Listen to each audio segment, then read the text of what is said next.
Welcome to the Infidel Podcast of the Damned, the weekly companion show of the Infidel News. Join us as we discuss this week's religious accounts from an atheist perspective. From Timbuktu to Toledo, from Kathmandu to Canada, from Bangalore to Bangladesh. We deplore, you deride. And here are your hosts, Dave and Nicole. Hello and welcome to show number 27 of the Infidel Podcast of the Damned.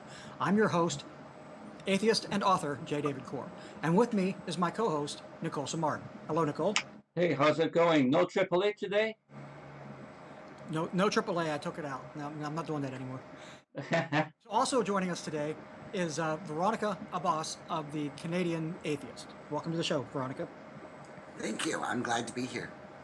Today is Wednesday, May 6, 2015, and we're going to be discussing the upcoming episodes of the Infidel News, which will run beginning Monday, May 11th, 2015. Today's newsreader is Jenny McDermott. Show notes for all of our podcasts can be found at infidelpodcast.blogspot.com. So, Veronica, you're with Canadian Atheist, but you also used to be one of the writers for the Infidel News, is that right? Yes. And I really should get back to that, too. Yeah, we'd love to have you back, because I'm overburdened. Nicole just runs me like a slave driver. Yes, that's that. Actually, she is from the Canadian, the Center for Inquiry Canada. And so tell us, tell our readers about Canadian Atheist. Okay, Canadian Atheist is a multi-author blog. It is really run by no one. I'm the editor-in-chief, and there are people who think that I run the blog, but I don't really. I do work very hard to get more writers. So it's an independent blog made up of a collection of atheist, secular, free-thought writers from across Canada. Right now we have 1, 2, 3, 4, 5, 6, 7, 8. 8 writers. Now, not all the writers post once a week or even once every 2 weeks. I post quite a bit. We have a writer who was born in Canada and lives in China. What else? And as I said, we are always looking for writers. And if you go on to the website, you can check the About section, and there's a contact form. The contact form comes directly to me, and I will contact whoever would like to write. Now, again, like I said, it's unstructured, and we don't tell people what to write. We don't tell people what not to write. If for example, if Dave or Nicole were a writer and I realized that they have a particular interest or a topic, I might send it to them and say, oh, maybe you'd like to write on this. For example, Indy really likes analyzing poll results on religion, so he does an excellent job of that. I like to criticize the Catholics, and I like to complain about publicly funded schools in Ontario. In fact, I constantly complain about that. You mean publicly funded religious schools? No, just Catholic schools. That's what I mean. Only Catholic schools are publicly funded in Ontario. Mm-hmm. There are no other religious schools funded in Ontario. There is an old section in the Constitution that all kinds of people quote as justification for the Ontario government to expect all taxpayers to pay for Catholic schools in Ontario. And they're Catholic schools, they're publicly funded, and the Cardinal from Toronto, Cardinal Collins, has a lot to say about what goes on. This is not the same as Quebec, where their religious schools can be partially funded. It's only Catholic schools in Ontario. And I'm constantly complaining about it. I guess the word is bitching about it. And my staple post is I post the Jesus and Mo comic every Wednesday. I call it Jesus and Mo Wednesday. Are you familiar with Jesus and Mo? No. Who writes that? Oh, author is his name. I'll have to check into it. On Anonymous. Well, you certainly have to check into Canadian Atheist. Yeah, well, yeah. There are so many different personalities on the blog. Sometimes the personalities argue with each other in the comments. Sometimes it can get quite heated. And we all have a lot of fun. Most people really like writing for Canadian Atheists. So like I said, we have about 7 or 8 writers. It's about 5 years old. And I certainly didn't start with Canadian Atheists. I didn't even start it. One writer who started when it was first introduced is left. And I came on about 3 years ago. And I'm called the editor-in-chief because I'm very fussy about commas and punctuation and spelling and stuff like that. Nice. Canadian Atheist, if somebody wanted to contact you, then there's an about, I guess there's an about page or a contact page. Yes, and also I can give you an email. Can I just send it to you on a text? Yeah, you can send it to me, and we'll put it in the show notes. Okay. And I'll send you the... Okay, so this is my email. People can contact me directly. That is my Canadian Atheist email. That's not the one Nicole uses. Right. That's Veronica at CanadianAtheist.com. That's right. Not Victoria, my Our audience doesn't know what that's about. Before we started the show, we did a false start because I accidentally called her the wrong name. But that's all right. Victoria is not a bad name at all. No, it's not a bad name. Yeah. Veronica's nicer. Yes, but Victoria was my favorite queen. Your name, you have 2 biblical names. Oh yes. Well, Abbass is Hebrew for God. Is it? Yes. You know what? My Muslim students tell me that all the time, but I don't pronounce it Abbass. I pronounce it Abbass. Abbass. Okay. And Abbasses have been in Canada for 100 years, and that's where that's the way we pronounce it. But yes, I know that Veronica means true image, as a matter of fact. Right, which is where Veronica's veil comes from. Yes. Yes. Oh, that's a really nice myth. I think that's the only one I want to believe in. Yeah. It's a coincidence that her name means nice image, and her story is about getting an image on the tile. But also, it's the other way around, I think. Is it the other way around? No, because her name is Veronica, and Veronica means. Oh wow! I don't think we have time to discuss this, but I think name comes from the Greek. Okay. Their icon, true icon. Okay. So that would be the name they gave the mythical woman who supposedly removed her veil and gave it to Jesus to wipe his face. Right. And his image appeared on. Yes, it's like the word Peter. Peter means Greek for Peter is Patra, which means rock. And upon this rock I will build my church. Right. But his name was Simon originally, so that was intentional. The Veronica thing, I don't think a lot of people realize that her name actually means, means what the story is about. But also, your other name, like I was saying, Abbass means God, Abbass or Abbass means God. Barabbas, I never thought of that. Yeah, his name means son of God. Really? Mm-hmm. Yes. Well, I must be the daughter of God then. Yeah. Yes. Which is why you're so much into everything godly.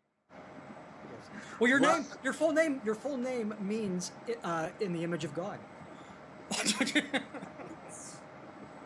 Yes, I really better get rid of my baptismal certificate then. So, what got you interested to be involved with Canadian Atheist?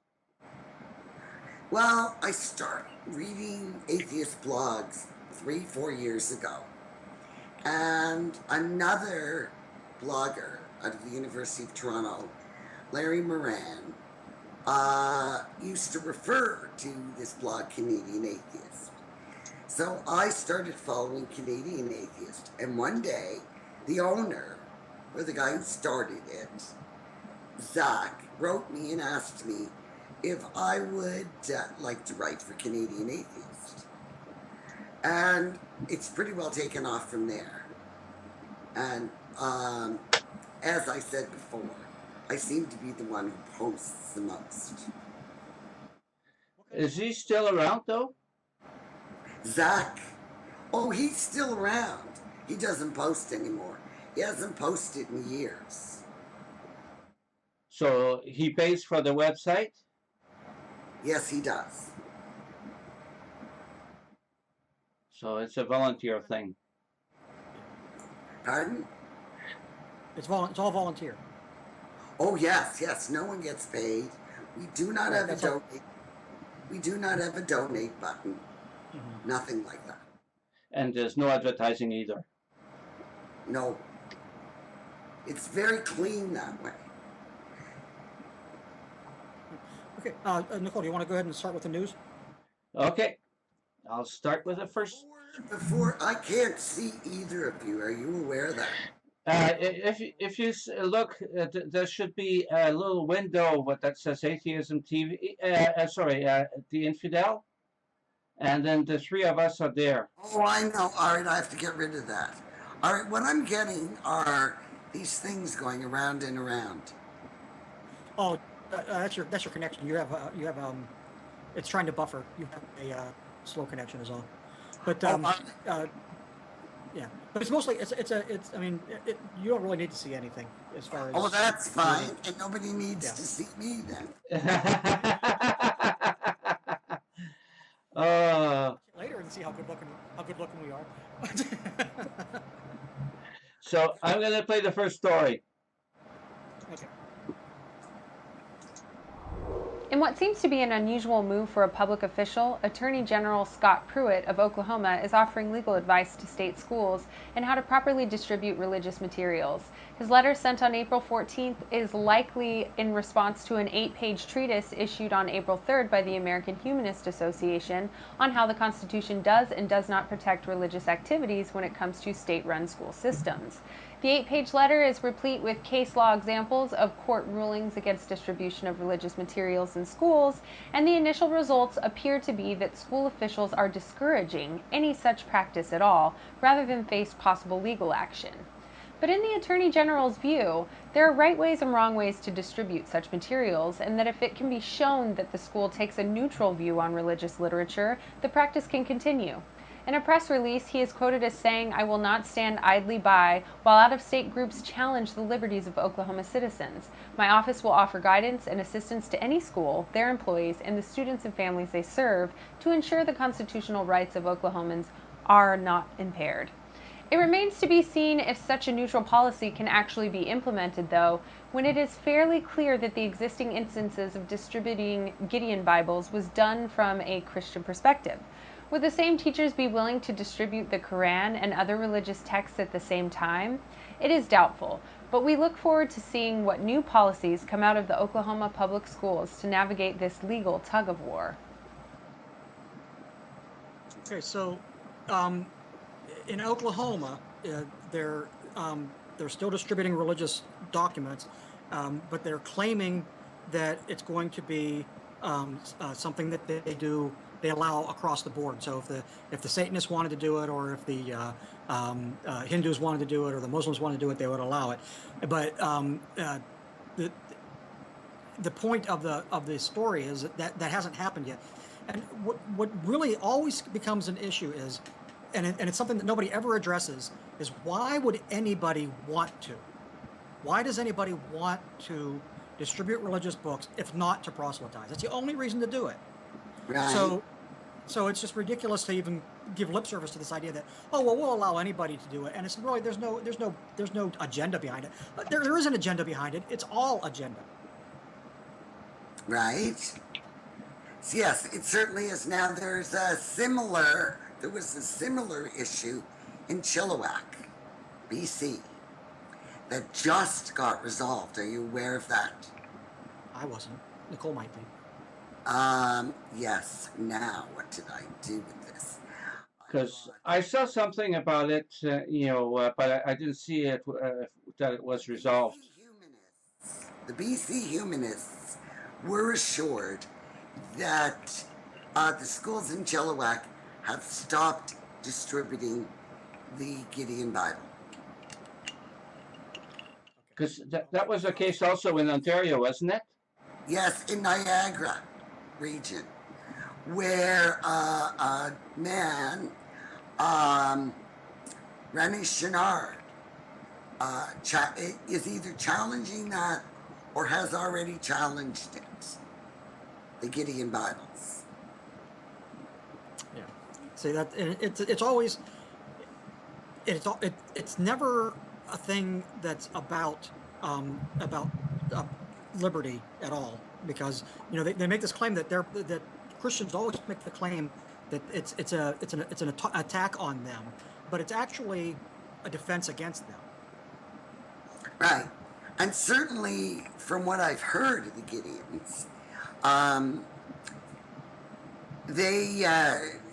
they make sure that they don't get any publicity when they're distributing these Bibles. And they stay off the school grounds if they're outside. And they don't want any publicity. But the Gideon Bible is everywhere. It's in every hotel room I've ever been in. Mm-hmm. And so many times I've been tempted to bring it downstairs to the front desk and say, I'd like to exchange this. Yeah, when I went to the Reason Rally a couple years ago, I went with another atheist, and there was a Gideon Bible in our desk drawer, and they knew that everybody that they knew that everybody that was coming there that weekend was from the Reason Rally, so they could have gone and gotten the Gideon Bibles out, but they left the Gideon Bible there. He found the Gideon Bible, he took it down to the front desk, and very angrily gave it back to them, and said, "I don't want propaganda in my room." Yes, no kidding. I mean, I don't know if anybody ever reads it. No, it's not. If somebody's there having some kind of a crisis and they're religious, they can go get their own damn Bible. They don't need to have one there for them. No, they certainly don't. I mean, that is the one advantage to the that they certainly don't distribute them to the publicly funded Catholic schools in Ontario. But I do know that they distribute them to many of the public schools. Well, they can't. They could not distribute to Catholic schools because the version of the Bible that they use is not the Catholic one. That's right. It's the wrong Bible. Exactly. Yeah, which is always surprising to me. Give me 1 second.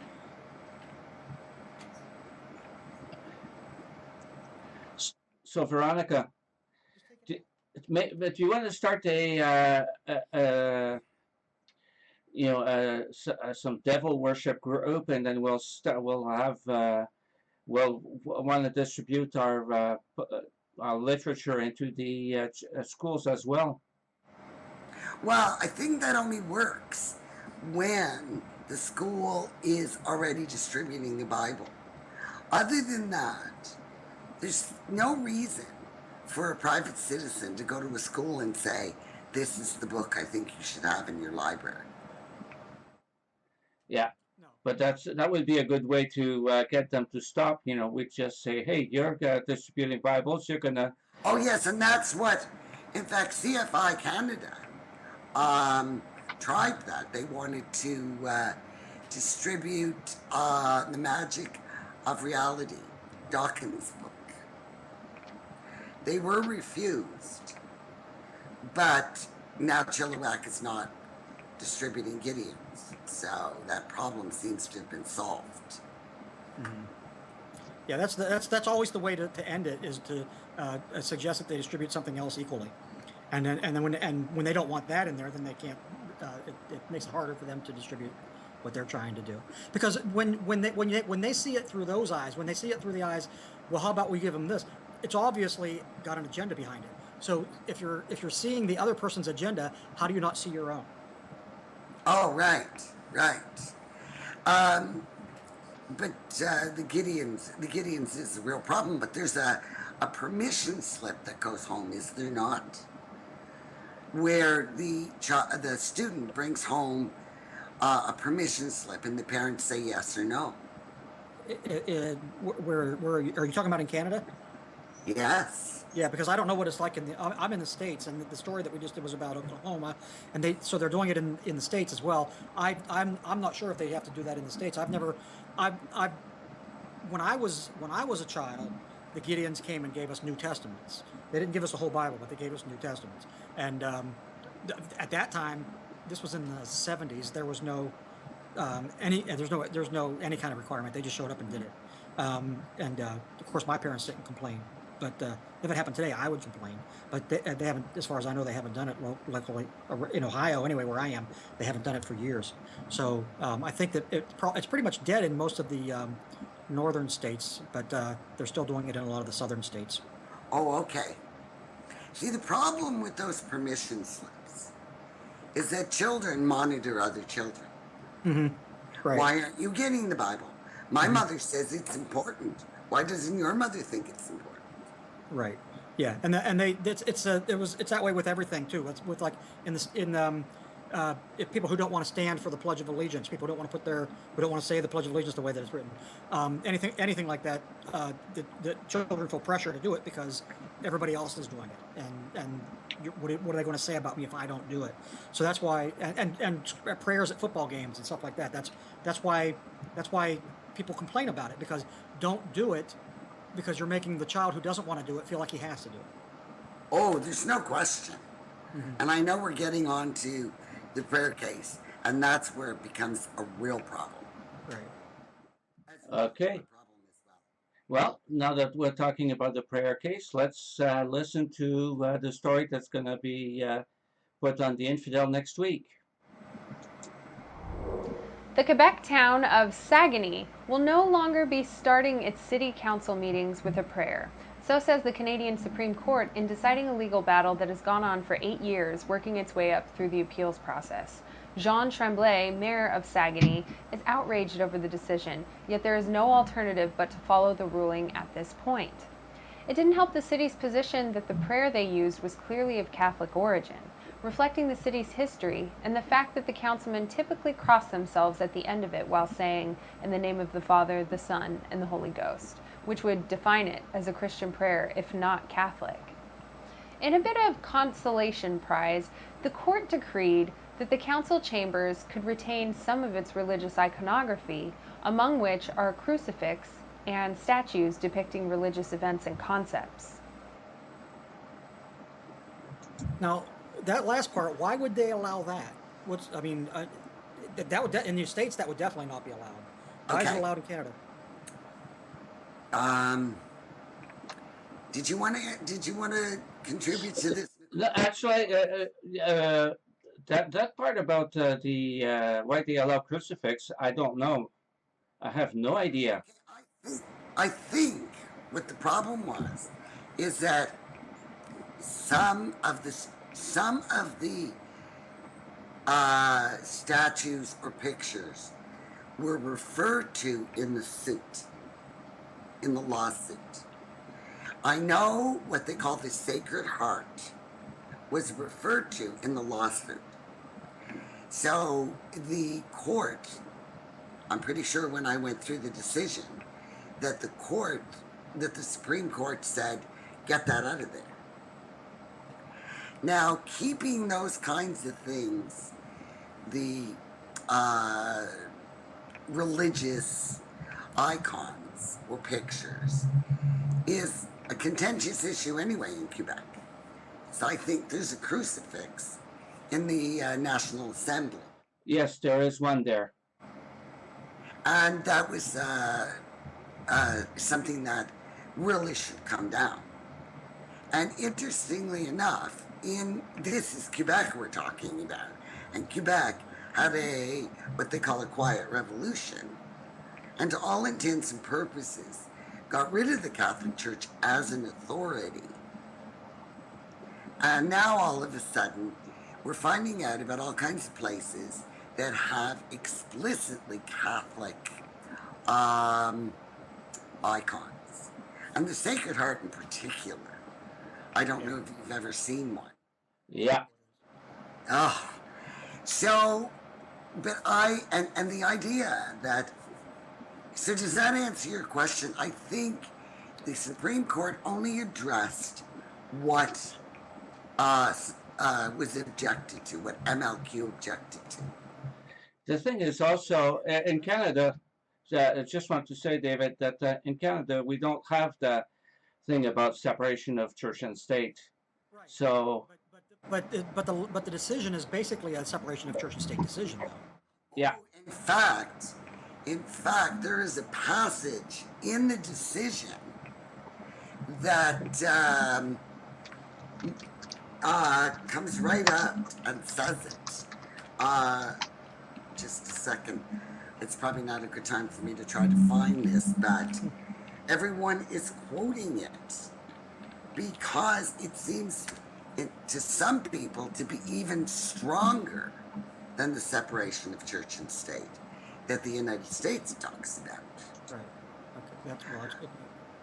And I think I'm going to find it. In fact, I did find it. Now, Justice Clement Gascon said, the evolution of Canadian society has given rise to a concept of this neutrality according to which the state must not interfere in religion and beliefs. The state must remain neutral in this regard, which means that it must neither favor nor hinder any particular belief, and the same holds true for non-belief. Now, that is hailed as a fantastic statement. It is. That's it's not. I don't know how Canadian law works, but in the United States, if a decision by the Supreme Court rules on a constitutional idea, then that becomes basically how you interpret the Constitution. So I assume. Oh, yes. Yeah, and the other thing is, in our Constitution, has God in our Constitution. Can you remember the exact line? The thing is, no, but the thing is, there's a line in the Constitution that says that we've got, talks about God. That's what she just said. Yeah. And how does it go? Oh, I'm just trying to remember. Just hold on. And people keep saying, well, that matters, and that therefore we're allowed to pray.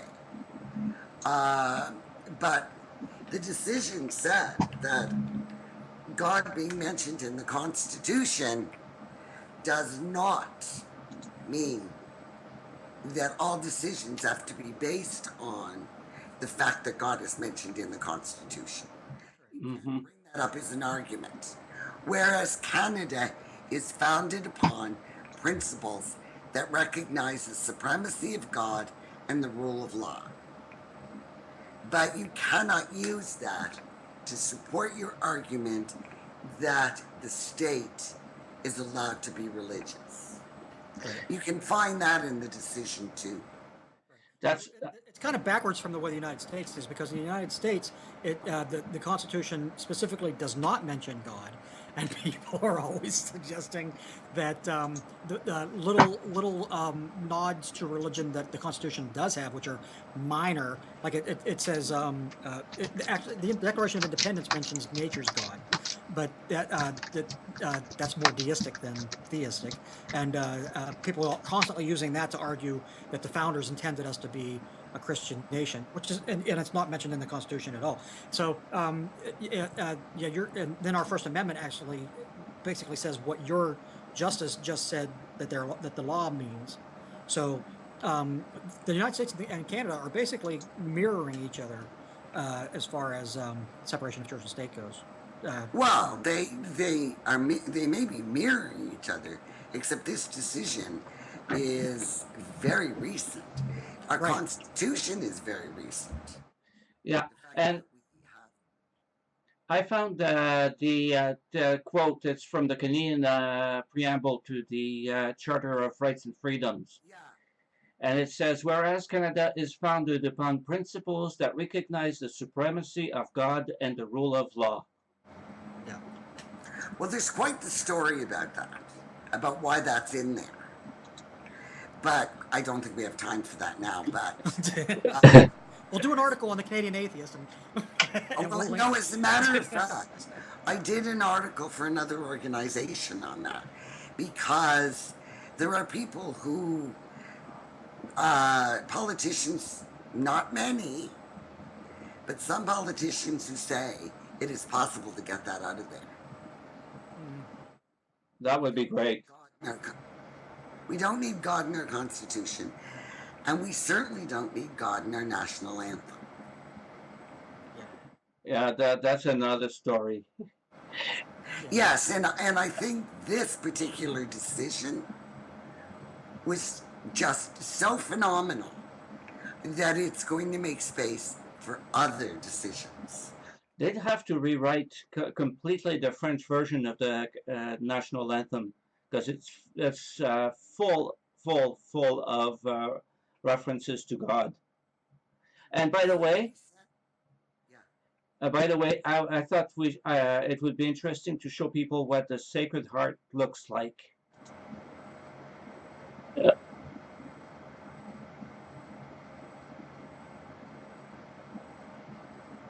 And sometimes that's not, that one that Nicole just showed is not so bad. Sometimes it's actually almost graphic. It's almost like they show an open chest wound. And you know that there is a picture of Muhammad that somebody sent me, where his chest is open. He's ripping his chest open. Mm-hmm. It's an illustration for one of the editions of Dante's Inferno. Oh yeah, that's cool. And I just got introduced to it. I didn't realize that Muhammad was even in Dante's. Yeah, the Inferno is not Islamic though. It's very, very Christian. Oh, of course, it was written to criticize the Christians, and the idea that there's a whole level of hell where the popes that are in there are waiting for the next ones to come. Yeah. Shall we go on to the third story? Let's do our third story. Here we go. Following the murders at Charlie Hebdo, the Parisian satirical paper, which was attacked by Islamic extremists for publishing cartoons the attackers found offensive to their religious sensibilities, many media resources around the globe struggled with the question of whether they should reprint the offending cartoons. Seda Karan and Hikmet Setinkaya, who work for Cumhuriyet Daily in Istanbul, were two journalists who decided that the images were integral to the story and that censoring them was not an option. As a result, a Turkish prosecutor is threatening the pair with jail time for incitement and acts deemed disrespectful toward religion. Said Karan, "We are being threatened with prison for defending free speech. To threaten a journalist because he or she printed a drawing that does not include an insult can only come from a religious authoritarian government. However, she insists, neither of us will abandon our defense of free speech." Turkey has an official separation of church and state. However, it also has laws making it a crime to insult religion. The country's Prime Minister Ahmet Davutoglu marched in Paris following the attack and called it an expression of his opposition to terrorism, yet it was he who called for the investigation, which resulted in the criminal charges, which could result in 4.5 years jail time for the Turkish journalist. Talk about a segue. We were talking about an illustration of Muhammad and segued right into that story, which was just beautifully done. In Turkey now they have an official separation of church and state. So the idea that they also have laws that make it criminal to insult religion is just bizarre from a Western standpoint. It's just well, I don't think it's bizarre. They have laws. We have they aren't laws, but people seem to think that religion should not be insulted. So on one hand, a country puts it in their books, but in other countries, like Western countries you're talking about, it's more subtle. But most people say, oh wow, you shouldn't insult somebody's religion. Mm-hmm. And I think it's very pervasive, really. And I know that people get all upset. You can say, you know, I don't like your politics, or I don't like where you live. And you can argue over the Liberals, the NDP, the Conservatives. And no one, well, I mean, you're not supposed to argue about politics because you can get quite heated. But you're not necessarily insulting the parties at all. Don't say anything about religion. Right. Yeah, it's ingrained in people from their childhood, and so it's a de facto rule, but it's not illegal. It's not established by law. No, but it's very much a practice, whether or not it's law. Right. Yeah, and which is like the recent situation that we had here in the United States in Texas. Did you hear? I'm sure I know Nicole heard about that. Yeah. So they were in case any of our viewers haven't heard, Pamela Geller's group got Geert Wilder to come and judge a contest for drawing cartoons of Muhammad, and a couple of Islamists heard about it, and they came intending to blow the place up and got themselves killed. Nobody was hurt except for the Islamists.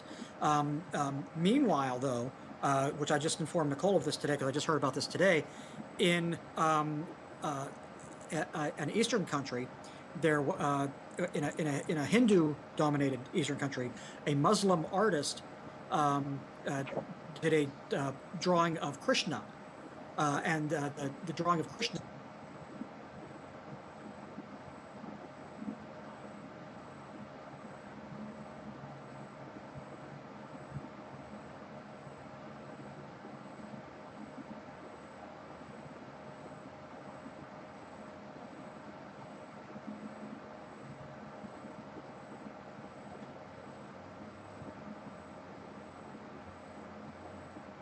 That country, right? And feels that and rightfully so. He's right to say as an artist he should be able to make whatever statement he wants to make, and not get flack for it. And so he made the statement just to show he should be able to make the statement, and he got flack for it. And the portrait was actually pulled from the thing, but luckily nobody shot him or killed him yet. Yeah, yet. Yet, yes, but so it's kind of bizarre how these things go full circle. Now you know that there are no Christians in this country who are offended by that picture of Krishna, and there of course no Christians in this country are offended by drawings of Muhammad. But which country? Well, either country, Canada or the United States. Most Christians are not going to be offended by drawings of Muhammad, and most Christians are not going to be offended by drawings of Krishna, even if they're slights, slights. But I don't think you're right about that. I don't think you are. I think that there are people who firmly believe that those drawings should not exist. Well, they're upset that people are offending religion, and they don't feel that people should offend religion, but they're not. They don't internalize it. They're not in the way that Hindus internalize a drawing of Krishna, and the way that Muslims internalize a drawing of Muhammad. If you were to, like the Piss Christ, for example, is an example of Christians internalizing an insult on Christ. It's them internalizing it and being offended by it personally, whereas thinking you shouldn't offend religion is not the same thing as being offended by an offense on religion. Right. Right. So I don't think that Christians are offended by drawings of Muhammad.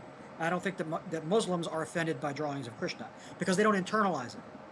Well, of course they don't, because the gods of other religions don't exist.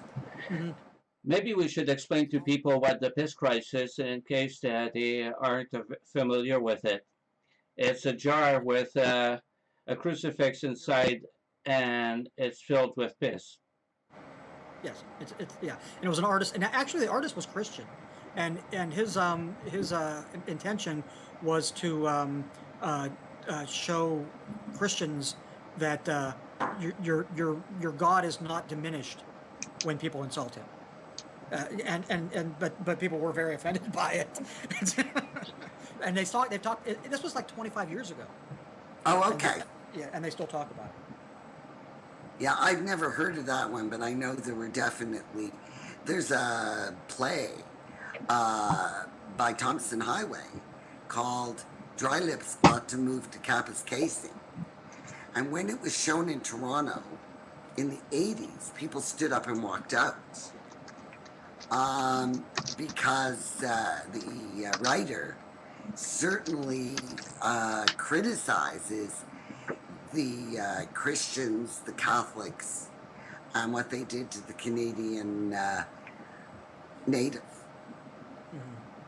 Yeah, there's a play that's also about 20 years old that depicts Jesus as a homosexual. Oh, really? Yeah, and that was all over at the time when it came out. People were up in arms about that. So yeah, there've been several times where people have been very offended by plays and art depicting Christianity, but and people will also bring up the point, well, nobody reacted the way that the Muslims reacted, to those things, but that has nothing to do with a difference in the religion. That has to do with a difference in the culture. Well, and also because the Christians have been forced to act in a more civilized manner in the countries where they exist. And the Vatican is bad enough. It certainly wouldn't endanger itself by encouraging their followers to kill somebody. No, and Christians, have not, attempted to kill anybody for the Piss Christ, but in 2011, the picture was destroyed. Somebody, it was in England. Or really? Yeah. People will do this all the time. They destroy it or whatever. I mean, Jesus the Mo cartoon, which you really should look at, comes out every Wednesday. And the author, who, to the best of my knowledge, no one knows his name, pretty well does whatever he wants. And at one point, there's a picture of Mo, who's not very tall and overweight, frontal nudity. And my comment was, that there was no resemblance to Michelangelo's David, that's for sure. Well, I'd show people who don't know what the Piss Christ picture looks like.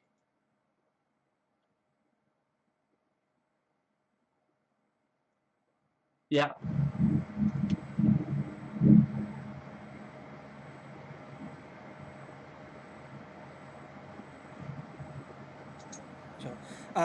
But I also was just reminded, there was a story recently in the United States of a young man who took a picture of himself for his Facebook page, filleting himself. Well, not actually filleting himself, but pretending, posing as if he was being filleted by a statue of Jesus, and he was prosecuted for it in the United States in 2014. You know, it amazes me that although Canada doesn't have, or didn't have, this strict separation of church and state, the United States does. It maintains, you know, that it's a secular country, or at least the sane people do. And there are constant lawsuits.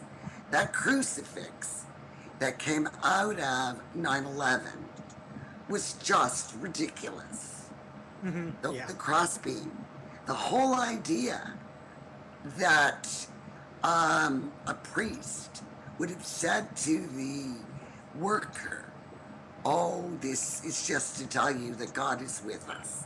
The question is, where was he before this happened? Right. Well, and the fact that there's a crossbeam in a building that was 100 stories tall is not. There's no miracle there, and there were actually several crossbeams. They just picked on that one. But my position is a little bit different. I can, if it became, it did become an icon. A lot of the people in the United States are Christians. A lot of people in the United States did take comfort from that cross. Ridiculous as that sounds, they actually did. And the fact that it's in a museum does not offend me, even though it's a publicly funded museum. Oh, I had forgotten that it ended up in a museum. But I thought there was something more blatant they were going to do with it. Yeah, it ended up in a museum. The American Atheist sued to keep it out. Yes, but they lost their lawsuit, and the reason they were suing was because it was a publicly funded museum, and they said, well, if you're going to have that, then you should have symbols. You should have a star and crescent. And you should have this and that and the other. But the reality is that Christians did make that into something that was relevant to the story. Well, why did they need that though? They did. Well, they did. How is it relevant that they believe in a God and in a Jesus Christ that allows that many people to die? But see, from my point of view, that actually is beneficial from our standpoint to have it in the museum, because it actually allows for this conversation. Because and it keeps this conversation active. Every time an atheist goes to the 9/11 museum and is confronted with that cross, he can make that point to all the Christians around him, and nobody can. Yeah, and right now that's Mo. So I showed. I'm showing everybody a picture, one of the cartoons of Jesus. No, it's Jesus and Mo. Actually, this one I've got. Man, I hate those things, and they're looking at a crucifix, and so.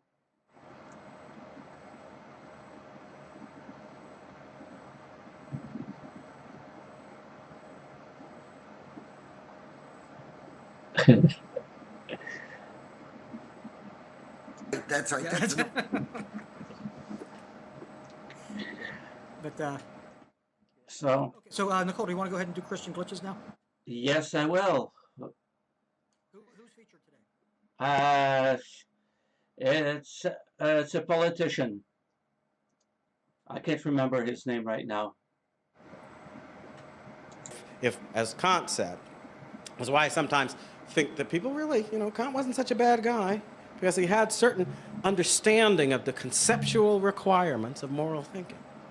And one conceptual requirement of moral thinking could be summarized by saying, he put it differently, that whenever you are contemplating an action, put yourself in God's place and decide what effect that action will have on the whole of creation.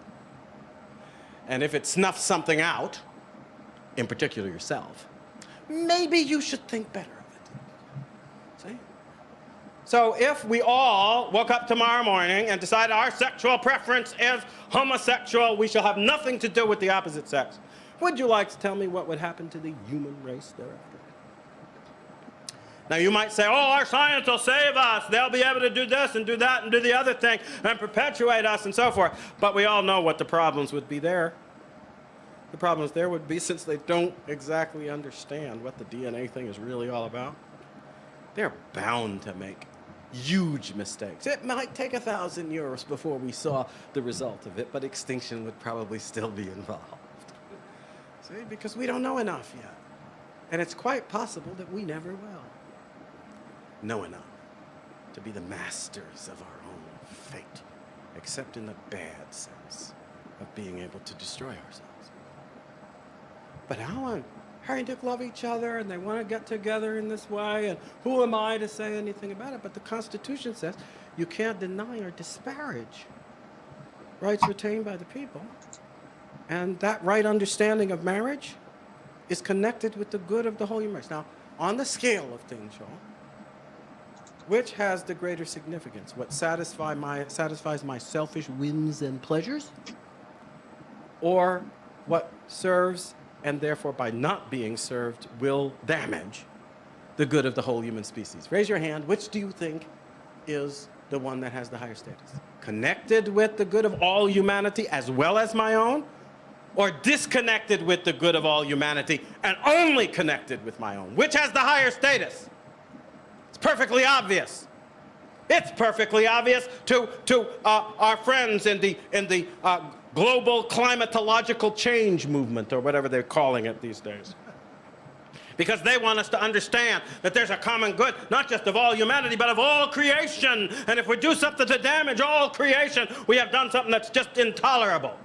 If it's intolerable to do that which damages the common good of the whole, then how can we say that there is equality between that which serves the good of the whole and without which the whole of humanity must perish, and that which serves an individual and selfish good, without which nothing perishes except their ability to command respect from consciences they have no right to control? And I got the name now. It's Alan Keyes. Alan Keyes, yeah, I knew who it was. That's Alan Keyes. He ran for president a couple years ago. He's an idiot. I couldn't tell.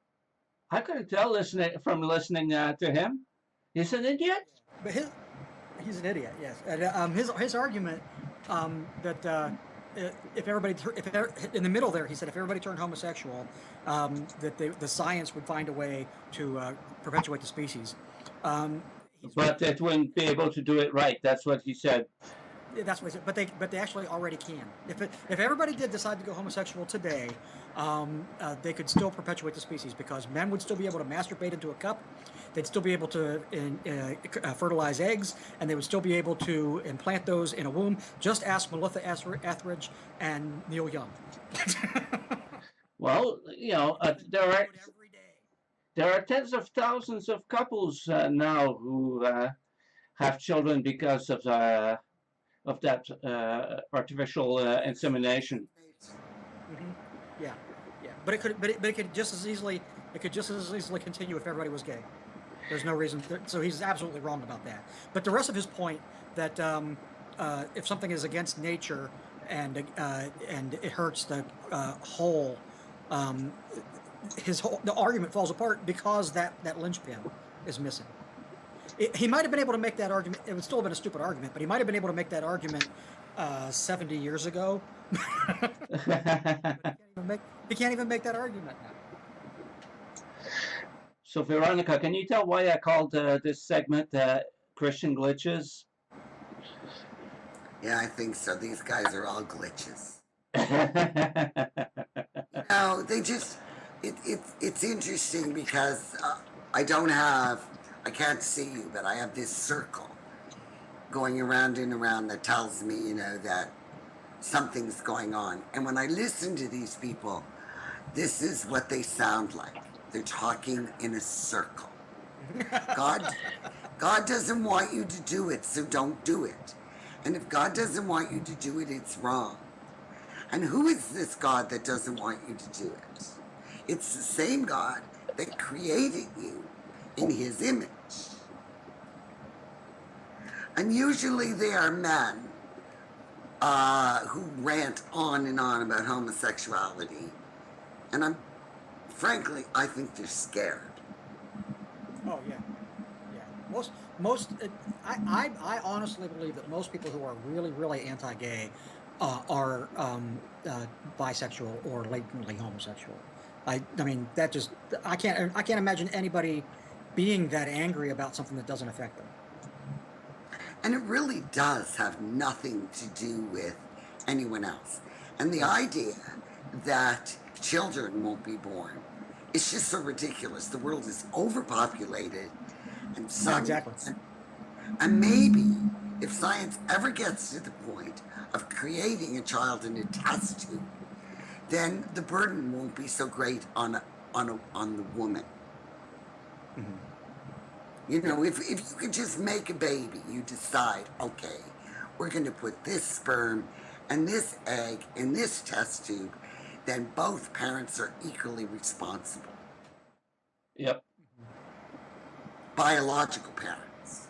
Yeah, yeah. What they actually need to do is they need to be able to create an artificial womb that has doses with hormones, and because it takes in order for a baby to gestate, there are a number of things that they still aren't able to do synthetically outside the womb. And once they're able to synthesize... I realize that. I just remember reading 1984 and thinking, oh, isn't this fabulous? Yeah, it'll be a whole brave new world, and we'll see where things go from there. But yeah, they're getting close though. They're getting very close to being able to create an artificial womb that uses artificial hormones, artificial regulation of temperature. You know, all of that timed exactly right. They're getting very close. Well, that's good. Probably not in my lifetime, but it won't matter anyway.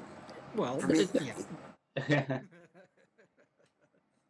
Well, there's this 60-something Italian woman who decided she wanted to have another child, and she became artificially inseminated, and she became pregnant through artificial insemination.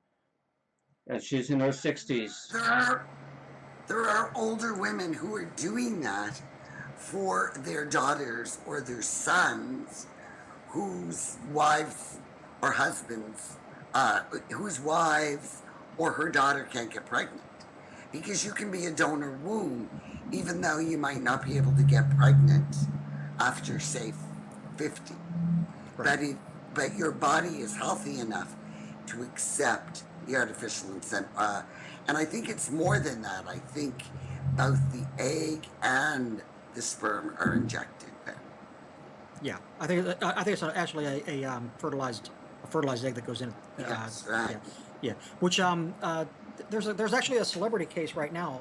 Is it Sofia Vergara, who had some eggs harvested with an ex-husband, and he wants the eggs to be impregnated into somebody, and she's fighting it because she doesn't want to have babies with him. But yeah, I mean, there's always going to be ethical issues that come up from all of these things. Anytime science gets involved with anything like this, cloning, the three parent baby, yes, anything like that. When science starts getting involved, there's ethical issues that come up. I don't know that. I mean, that's a red flag for me when you say ethical. Maybe legal, but the woman's eggs belong to her, whether they're inside of her or outside of her. Oh yeah, absolutely. Well, unless it's inseminated, because it's also inseminated with his sperm. So it belongs to both of them at that time, especially if it's outside the body. No, I'm talking. You told me that her eggs were sort of in storage. No, they are in storage, but they're already inseminated. Okay. All right. Whenever they do in vitro insemination, they take several eggs, and they because they don't know which ones are going to be viable, and they inseminate them, and then they keep them in freeze. Because I think what happened, I'm not positive about this, but I know this has happened in the past. A woman she'll give up several eggs, and they'll all be inseminated, and then they'll implant one and see if it takes. And if it takes, then she's perfectly happy, and they usually destroy the rest of them. If she's not happy, then or if there's a miscarriage or something like that, then they try again, and they try again. And I think it might be that she miscarried, and then they divorced. And so there's all these eggs that they have frozen that he wants possession of. So there's an issue there, and it's not. It is legal. It's a legal question, but there's an ethical question too, because it's his and it's hers. So who gets to say? Because it's not, and I personally, I don't have an opinion on it because it's not my. It doesn't matter. It doesn't affect me, but it does affect them, and so and to them. Each of them has a different attitude towards what should happen. She wants them destroyed. He wants them impregnated in somebody. So, what do you do? Men really glorify pregnancy, don't they? And I think on this note, this is a great note, by the way. On this great note, we can call it the end. Yeah, we'll wrap up the show here. Veronica, it was a pleasure talking with you and having you on the show today. Oh, it was a pleasure being on the show. I enjoyed it very much. Good, I'm glad. I'm going to go ahead and read the outro. So that's all for today, folks. Please make sure that you subscribe to the Atheism TV channel. There you can watch the Infidel News for the Damned, where our talented team of writers and anchors present these and other stories not normally covered in the media. In the coming week, the Infidel will rerun today's news stories and many more fascinating ones. You'll find Atheism TV at youtube.com/atheismtv. Also, make sure you check out CanadianAtheism.com. The Infidel Podcast of the Damned is a NicolSD production. Nicole and I would like to recognize and say thank you to Truth Surge, who did the voiceover used in our intro and gave us permission to use music from his song Lied To as our opening theme. We'd also like to thank Veronica for participating in today's podcast. Nicole's channel is NicolSD and can be found at youtube.com/NicolSD. I'm Gamut Man on YouTube, at Gamut Man on Twitter, and my blog and information on my books, including my nonfiction title, Believe It, You Know an Atheist, as well as my mystery novels featuring the atheist detective Lupa Schwartz, can be accessed at tinyurl.com/lupalanding. While there, you can sign up to receive my newsletter. Signing up also entitles you to choose one free ebook title from my collection of 99-cent novellas.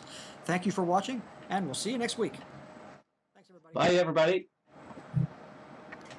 Bye-bye.